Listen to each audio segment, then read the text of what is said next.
Rocking star Yash ಅಭಿನಯದ toxic cinema ಬಿಡುಗಡೆ ದಿನಾಂಕ ಘೋಷಣೆಯಾದ ಕ್ಷಣದಿಂದಲೇ ಚಿತ್ರರಂಗದಲ್ಲಿ ಹೊಸ ಚರ್ಚೆಗೆ ನಾಂದಿ ಹಾಡಿದೆ.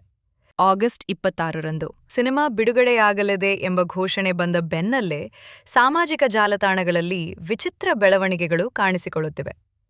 ಸಾಮಾನ್ಯವಾಗಿ ದೊಡ್ಡ ಸಿನಿಮಾಗಳು ಬಿಡುಗಡೆಯ ಹಂತಕ್ಕೆ ಬಂದಾಗ ಅಭಿಮಾನಿಗಳ ನಡುವೆ ಪೈಪೋಟಿ ನಡೆಯುವುದು ಹೊಸದೇನಲ್ಲ. ಆದರೆ ಈ ಬಾರಿ ಟಾಕ್ಸಿಕ್ ವಿರುದ್ಧ ನಡೆಯುತ್ತಿರುವ ಪ್ರಚಾರ ಮಾತ್ರ ಸಾಮಾನ್ಯ ಅಭಿಮಾನಿಗಳ ಯುದ್ಧಕ್ಕಿಂತಲೂ ಯೋಜಿತವಾಗಿ ನಡೆಯುತ್ತಿರುವಂತೆ ಕಾಣಿಸುತ್ತಿದೆ ಎಂಬ ಆರೋಪಗಳು ಗಾಂಧಿನಗರದಲ್ಲಿ ಕೇಳಿಬರುತ್ತಿವೆ. ಸಾಮಾಜಿಕ ಜಾಲತಾಣಗಳಲ್ಲಿ ಒಂದೇ ರೀತಿಯ ಪದಗಳು, ಒಂದೇ ರೀತಿಯ ವಾಕ್ಯಗಳು, ಒಂದೇ ರೀತಿಯ ಟೀಕೆಗಳು ಹಾಗೂ ಒಂದೇ ರೀತಿಯ ಹೋಲಿಕೆಗಳು ಒಂದೇ ಸಮಯದಲ್ಲಿ ಕಾಣಿಸಿಕೊಳ್ಳುತ್ತಿರುವುದು ಅಚ್ಚರಿಗೆ ಕಾರಣವಾಗಿದೆ. ಹಲವಾರು ಖಾತೆಗಳಿಂದ ಒಂದೇ ರೀತಿಯ ಸಂದೇಶಗಳನ್ನು ಕಾಪಿ ಪೇಸ್ಟ್ ಮಾಡಿ ಹಂಚಲಾಗುತ್ತಿದೆ. ವಿಶೇಷವಾಗಿ ಈಥಾ ಹಾಗೂ ಟಾಕ್ಸಿಕ್ ಸಿನಿಮಾಗಳನ್ನು ಹೋಲಿಕೆ ಮಾಡಿ ಯಶ್ ಅವರ ಸಿನಿಮಾವನ್ನು ಕಡಿಮೆ ಮಾಡುವ ಪ್ರಯತ್ನ ನಡೆಯುತ್ತಿದೆ ಎಂಬ ಮಾತುಗಳು ಜೋರಾಗಿವೆ. ಇದಕ್ಕೂ ಮುಂಚೆ ಟಾಕ್ಸಿಕ್ ಸಿನಿಮಾ ಧುರಂಧರ್ 2 ಎದುರು ಬಿಡುಗಡೆಯಾಗುತ್ತದೆ ಎಂಬ ಸುದ್ದಿ ಹರಿದಾಡಿದಾಗಲೂ ಇದೇ ರೀತಿಯ ವಾತಾವರಣ ಸೃಷ್ಟಿಯಾಗಿತ್ತು. ಆಗ ಬಾಲಿವುಡ್ ವಲಯದಲ್ಲಿ ಧುರಂಧರ್ 2 ಮುಂದೆ ಟಾಕ್ಸಿಕ್ ನಿಲ್ಲುವುದಿಲ್ಲ, ಯಶ್ ಸಿನಿಮಾ ಹಿನ್ನಡೆ ಅನುಭವಿಸುತ್ತದೆ ಎಂಬ ಚರ್ಚೆಗಳು ನಡೆದಿದ್ದವು. ಆದರೆ ಬಿಡುಗಡೆಯ ದಿನಾಂಕ ಬದಲಾಗಿದ ನಂತರ ಆ ಚರ್ಚೆ ತಣ್ಣಗಾಯಿತು. ಈಗ ಮತ್ತೆ ಹೊಸ ಬಿಡುಗಡೆಯ ದಿನಾಂಕ ಘೋಷಣೆಯಾದ ತಕ್ಷಣ ಸಾಮಾಜಿಕ ಜಾಲತಾಣಗಳಲ್ಲಿ ನಕಾರಾತ್ಮಕ ಅಭಿಯಾನ ಆರಂಭವಾಗಿರುವುದು ಹಲವು ಅನುಮಾನಗಳಿಗೆ ಕಾರಣವಾಗಿದೆ. ಟಾಕ್ಸಿಕ್ ವಿರುದ್ಧ ನಡೆಯುತ್ತಿರುವ ಈ ಪ್ರಚಾರದ ಪ್ರಮುಖ ಉದ್ದೇಶ ಸಿನಿಮಾ ಬಿಡುಗಡೆಯ ಮುನ್ನವೇ ಒಂದು ನೆಗೆಟಿವ್ ಪರ್ಸೆಪ್ಷನ್ ಸೃಷ್ಟಿಸುವುದಾಗಿದೆ ಎನ್ನಲಾಗುತ್ತದೆ. ಸಿನಿಮಾ ಇನ್ನೂ ಬಿಡುಗಡೆಯಾಗಿಲ್ಲ, ಟ್ರೇಲರ್ ಕೂಡ ಸಂಪೂರ್ಣವಾಗಿ ಬಂದಿಲ್ಲ. ಆದರೂ ಸಿನಿಮಾ ಬಗ್ಗೆ ಕೆಟ್ಟ ಅಭಿಪ್ರಾಯವನ್ನು ಜನರ ಮನಸ್ಸಿನಲ್ಲಿ ಬಿತ್ತಲು ಪ್ರಯತ್ನ ನಡೆಯುತ್ತಿದೆ ಎನ್ನುವ ಆರೋಪ ಕೇಳಿಬರುತ್ತಿದೆ. ಇದರಲ್ಲಿ ಆಶ್ಚರ್ಯದ ಸಂಗತಿಯೆಂದರೆ ಹಲವು ಟ್ವೀಟ್ಗಳು ಪದೇ ಪದೇ ಒಂದೇ ಭಾಷೆಯಲ್ಲಿ ಕಾಣಿಸುತ್ತಿವೆ. ಇದರಿಂದ ಇದು ಸಹಜ ಅಭಿಮಾನಿಗಳ ಪ್ರತಿಕ್ರಿಯೆಯೋ ಅಥವಾ ಯೋಜಿತ ಪ್ರಚಾರವೋ ಎಂಬ ಪ್ರಶ್ನೆ ಮೂಡಿದೆ. ಹಾಗಾದ್ರೆ ಟಾಕ್ಸಿಕ್ ಸಿನಿಮಾವನ್ನು ಟಾರ್ಗೆಟ್ ಮಾಡೋದ್ರಿಂದ ಬಾಲಿವುಡ್ಗೆ ಏನು ಲಾಭ ಎನ್ನುವ ಪ್ರಶ್ನೆಯೂ ಉದ್ಭವಿಸುತ್ತದೆ. ಕೆಜಿಎಫ್ ಬಿಡುಗಡೆಯಾದ ನಂತರ ದಕ್ಷಿಣ ಭಾರತದ ಸಿನಿಮಾಗಳ ಶಕ್ತಿ ದೇಶದಾದ್ಯಂತ ಸಾಬೀತಾಯಿತು. ಅದರಲ್ಲೂ ಯಶ್ ಎಂಬ ನಟ ರಾಷ್ಟ್ರೀಯ ಮಟ್ಟದಲ್ಲಿ ದೊಡ್ಡ ಬ್ರ್ಯಾಂಡ್ ಆಗ್ಬಿಟ್ರು. ಬಾಲಿವುಡ್ನ ಹಲವು ಸ್ಟಾರ್ಗಳ ಸಿನಿಮಾಗಳಿಗಿಂತಲೂ ಕೆಜಿಎಫ್ ಹೆಚ್ಚು ಸದ್ದು ಮಾಡಿತು. ಇದರಿಂದಾಗಿ ಉತ್ತರ ಭಾರತದಲ್ಲಿಯೂ ಯಶ್ ಅವರಿಗೆ ದೊಡ್ಡ ಅಭಿಮಾನಿ ಬಳಗ ಸೃಷ್ಟಿಯಾಯಿತು. ಟಾಕ್ಸಿಕ್ ಕೂಡ ಅದೇ ಮಟ್ಟದಲ್ಲಿ ಯಶಸ್ವಿಯಾದರೆ ಮತ್ತೊಮ್ಮೆ ದಕ್ಷಿಣ ಭಾರತದ ಸಿನಿಮಾ ರಾಷ್ಟ್ರೀಯ ಮಟ್ಟದಲ್ಲಿ ದೊಡ್ಡ ಪ್ರಭಾವ ಬೀರುತ್ತದೆ. ದೊಡ್ಡ ಮಟ್ಟದ ವಸೂಲಿ, ವಿತರಣಾ ಹಕ್ಕುಗಳು, OTT ವ್ಯವಹಾರ, ಹಿಂದಿ ಮಾರುಕಟ್ಟೆಯಲ್ಲಿನ ಪ್ರಾಬಲ್ಯ ಇವೆಲ್ಲವೂ ಬದಲಾಗುವ ಸಾಧ್ಯತೆಯಿದೆ. ಅದಕ್ಕಾಗಿ ಕೆಲ ವಲಯಗಳಲ್ಲಿ ಸ್ಪರ್ಧಾತ್ಮಕ ಮನೋಭಾವ ಇರುವುದು ಸಹಜ. ದೊಡ್ಡ ಸಿನಿಮಾ ಬಂದಾಗ ಮತ್ತೊಂದು ಚಿತ್ರತಂಡ ತನ್ನ ಸಿನಿಮಾದ ಮಾರುಕಟ್ಟೆ ಕಾಪಾಡಿಕೊಳ್ಳಲು ಪ್ರಯತ್ನಿಸುವುದು ಹೊಸ ವಿಷಯವಲ್ಲ.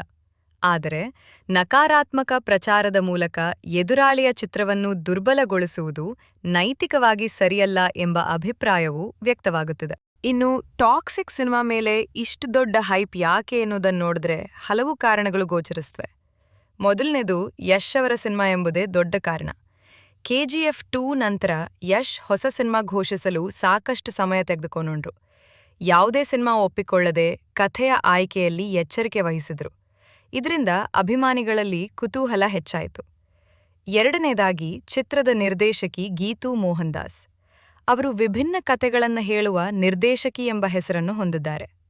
ಮೂರನೇದಾಗಿ ಚಿತ್ರದ ಪೋಸ್ಟರ್, ಟೀಸರ್ ಮತ್ತು ಪ್ರಚಾರ ಸಾಮಗ್ರಿಗಳು ಸಾಮಾನ್ಯ ವಾಣಿಜ್ಯ ಸಿನಿಮಾಗಳಿಗಿಂತ ವಿಭಿನ್ನವಾದ ಅನುಭವ ನೀಡಿವೆ.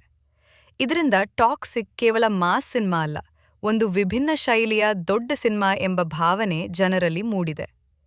ನಾಲ್ಕನೇದಾಗಿ KGF ನಂತರ ಯಶ್ ಅವರಿಂದ ಬರುತ್ತಿರುವ ಮೊದಲ ಸಿನಿಮಾ ಎನ್ನುವುದು ದೊಡ್ಡ ಕಾರಣ. 5 ವರ್ಷಗಳ ನಂತರ ಬರುತ್ತಿರುವ ಅವರ ಸಿನಿಮಾ ಎಂಬ ಕಾರಣಕ್ಕೆ ನಿರೀಕ್ಷೆಗಳು ಸಹಜವಾಗಿಯೇ ಗಗನಕ್ಕೇರಿವೆ. ಅಭಿಮಾನಿಗಳು ಮಾತ್ರವಲ್ಲ, ಸಿನಿಮಾ ವ್ಯಾಪಾರ ವಲಯ, ವಿತರಕರು ಮತ್ತು ಉತ್ತರ ಭಾರತದ ಪ್ರೇಕ್ಷಕರು ಈ ಸಿನಿಮಾವನ್ನು ಕಾಯುತ್ತಿದ್ದಾರೆ. ಸದ್ಯ ಸಾಮಾಜಿಕ ಜಾಲತಾಣಗಳಲ್ಲಿ ಟಾಕ್ಸಿಕ್ ವಿರುದ್ಧ ಎಷ್ಟೇ ನೆಗೆಟಿವ್ ಪ್ರಚಾರ ನಡೆದರೂ ಅದರಿಂದ ಸಿನಿಮಾ ಮೇಲೆ ಕುತೂಹಲ ಮತ್ತಷ್ಟು ಹೆಚ್ಚುತ್ತಿದೆ ಎನ್ನುವುದು ಕೂಡ ಸತ್ಯ.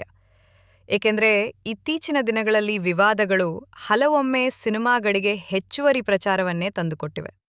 ಜನರೂ ಕೂಡ ಸಿನಿಮಾ ಚೆನ್ನಾಗಿದೆಯೋ ಇಲ್ಲವೋ ಎಂಬುದನ್ನು ಬಿಡುಗಡೆಯಾದ ಬಳಿಕವೇ ತೀರ್ಮಾನಿಸುವ ಮನಸ್ಥಿತಿಗೆ ಬಂದಿದ್ದಾರೆ. ಟಾಕ್ಸಿಕ್ ಕೆಜಿಎಫ್ನಷ್ಟು ದೊಡ್ಡ ಯಶಸ್ಸು ಪಡೆಯುತ್ತದೆಯೇ ಎನ್ನುವ ಪ್ರಶ್ನೆಗೆ ಈಗಲೇ ಸ್ಪಷ್ಟ ಉತ್ತರ ನೀಡುವುದು ಕಷ್ಟ. ಕೆಜಿಎಫ್ ಒಂದು ವಿಶೇಷ ಸಂದರ್ಭದಲ್ಲೂ ಹೊಸ ರೀತಿಯ ಕತೆಯೊಂದಿಗೂ ಬಂದ ಸಿನಿಮಾ. ಆ ಸಿನಿಮಾ ಸೃಷ್ಟಿಸಿದ ಅಲೆ ಬಹಳ ದೊಡ್ಡದು. ಅದೇ ಮಟ್ಟದ ಯಶಸ್ಸು ಮತ್ತೆ ಸಿಗುವುದು ಸುಲಭದ ಮಾತಲ್ಲ. ಆದರೆ ಯಶ್ ಅವರ ಸ್ಟಾರ್ಡಮ್, ಪ್ಯಾನ್ ಇಂಡಿಯಾ ಮಾರುಕಟ್ಟೆ, ದೊಡ್ಡ ಮಟ್ಟದ ನಿರೀಕ್ಷೆ ಹಾಗೂ ಕುತೂಹಲವನ್ನು ನೋಡಿದ್ರೆ ಟಾಕ್ಸಿಕ್ ಕೂಡ ಬಾಕ್ಸ್ ಆಫೀಸ್ನಲ್ಲಿ ದೊಡ್ಡ ಸಾಧನೆ ಮಾಡುವ ಸಾಮರ್ಥ್ಯ ಹೊಂದಿದೆ.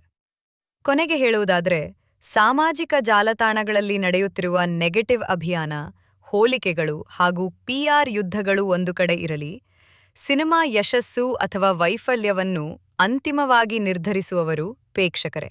ಟಾಕ್ಸಿಕ್ ಮೇಲೆ ಇಂದು ಇಷ್ಟೊಂದು ಚರ್ಚೆ ನಡೆಯುತ್ತಿರುವುದೇ ಆ ಚಿತ್ರದ ಶಕ್ತಿ. ಬಿಡುಗಡೆಗೂ ಮುನ್ನ ಇಷ್ಟೊಂದು ಗಮನ ಸೆಳೆಯುತ್ತಿರುವುದು ಸಿನಿಮಾದ ಮೇಲಿನ ನಿರೀಕ್ಷೆ ಎಷ್ಟಿದೆ ಎಂಬುದಕ್ಕೆ ಸಾಕ್ಷಿಯಾಗಿದೆ. ಈಗ ಎಲ್ಲರ ಕಣ್ಣು ಆಗಸ್ಟ್ 26ರ ಮೇಲಿದ್ದು, ಯಶ್ ಮತ್ತೊಮ್ಮೆ ಕೆಜಿಎಫ್ ರೀತಿಯ ಚಂಡಮಾರುತ ಎಬ್ಬಿಸುತ್ತಾರಾ ಎಂಬ ಪ್ರಶ್ನೆಗೆ ಉತ್ತರವನ್ನು ಕಾಲವೇ ನೀಡಬೇಕಿದೆ.